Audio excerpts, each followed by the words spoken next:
talk with Mr. Robbie King.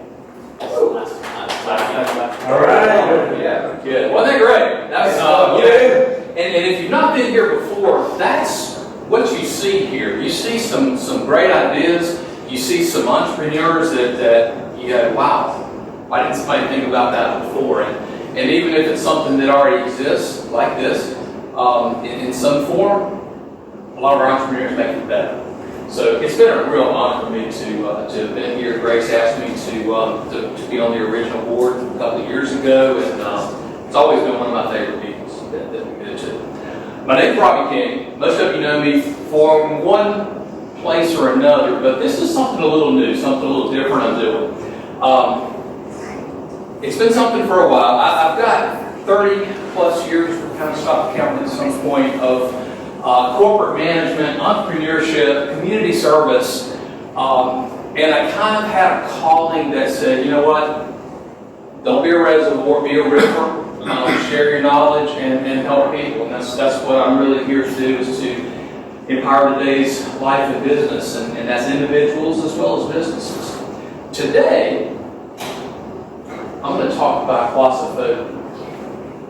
How many people in here have glossophobia? How many people know what it is? What if I said it's a fear of public speaking? How many people have a fear of public speaking? Not very many.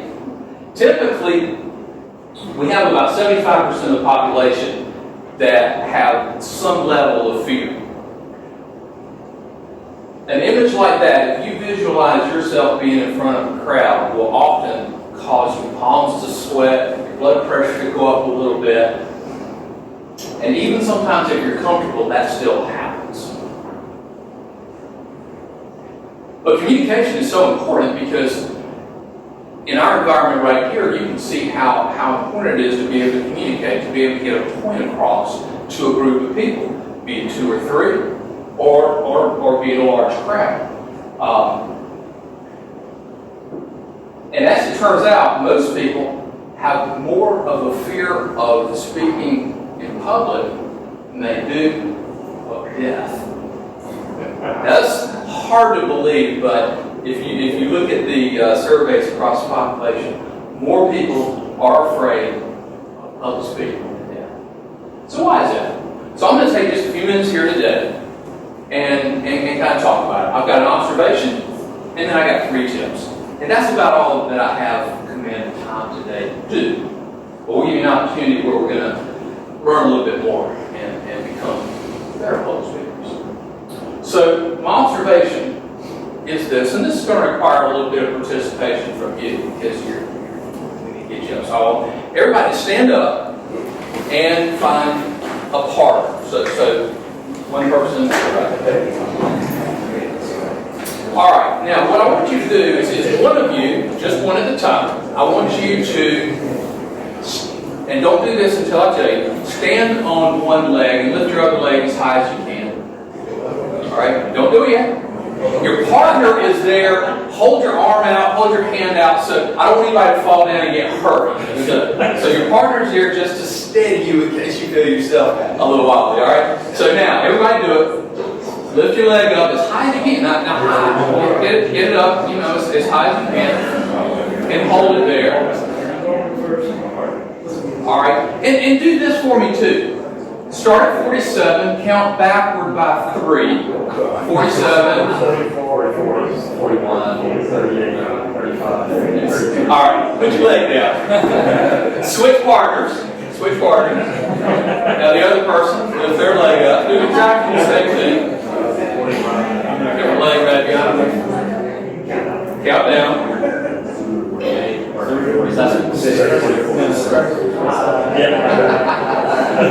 Alright, good job. Great stuff. Nobody fell down, so it was a successful exercise. Here's my point. Oftentimes you hear people say, well, he's a natural born speaker. Right? Oh, he's a natural born speaker. It's easy for him. How many of you had to think about what you were doing when you were standing on one leg? How many of you were really going, I got to move my foot this way, I got to move myself, I got to do that? Were you thinking about that? No, you weren't. It was natural. And because I had you counting, I got your mind off of that. You had to concentrate on the number and not on what you were doing, right?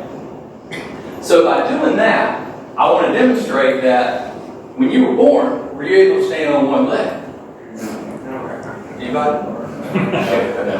All right. So that's something that you learn. Speaking is no different. Speaking in public is no different. Everything can be learned. There's not a natural born speaker. There's not a natural born brain surgeon. There's not a natural born leader. We learn all of those things as we go through life. 3 quick tips. Most speakers make this mistake. They think about them. They think about, what am I going to look like? Are they going to like me? All of those things. Good speakers, great speakers, think about you, the audience. What am I giving to you? What am I adding value to you? Are you going to leave here with something that you didn't have when you got here?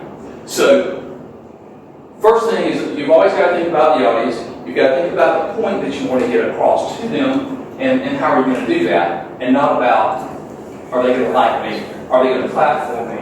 Are they going to give me a standing ovation? This is interesting. Communication comes in a lot of different forms. The 3 main ones are words, tonality, and body language. And I can tell you that it all falls into the 7-30-8-55 rule. That's not age. That's that 7% of the communication that we do is through our words. 38% of the communication is through the tonality. That's why if you hear someone monotone, it is so difficult to listen to them when they say this, right? And then 55% of communication is body language. Let me ask you this. Let me pose this question to you. Most people working on a speech, what do they focus on? Words. The words. They're worried about the words. They spend almost 100% of the time on what they're going to say from the words. When reality is 93% of what you hear is coming from tonality and body language.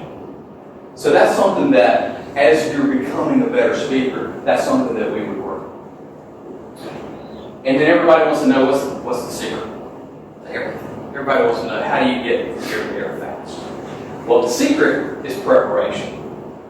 The more prepared you are, the less nervous you are. The more you practice, the less nervous you are, and the better you are. When you hear someone give a speech, you think of it as a flow. It's just a flow that goes through. And you think of it as there was a starting point and an ending. Most great speeches are actually made of small components.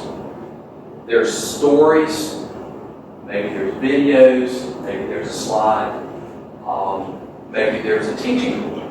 But all those are weaved together so that it becomes one long continuous story. And at the end of it, you've learned something. 3 quick tips. 8 seconds. What do you think of when you see that? Bull riding. Bull riding. Nobody ever says that. I mean, yeah, bull riding. But that's not what we're talking about here. Okay. I thought I was surprised. Yeah, bull riding. You got to stay on it for at least 8 seconds, and then I don't know. What would possess anybody to get on the bull in the first place? I don't know, but 8 seconds. 8 seconds is how long you have to get your audience's attention. If you start with some kind of long technical explanation about something, you are going to lose the audience. I teach a lot of sales training too, and you also have 8 seconds from the time you meet someone, either on the phone or in person, to get their attention, and they've already made a decision, probably, whether they're going to buy from you. 8 seconds. First impressions are crazy. You may have heard of Warren Buffett. One of my heroes, because I love investing, but Warren Buffett one time told an audience, he said, the best investment I ever made was, guess what?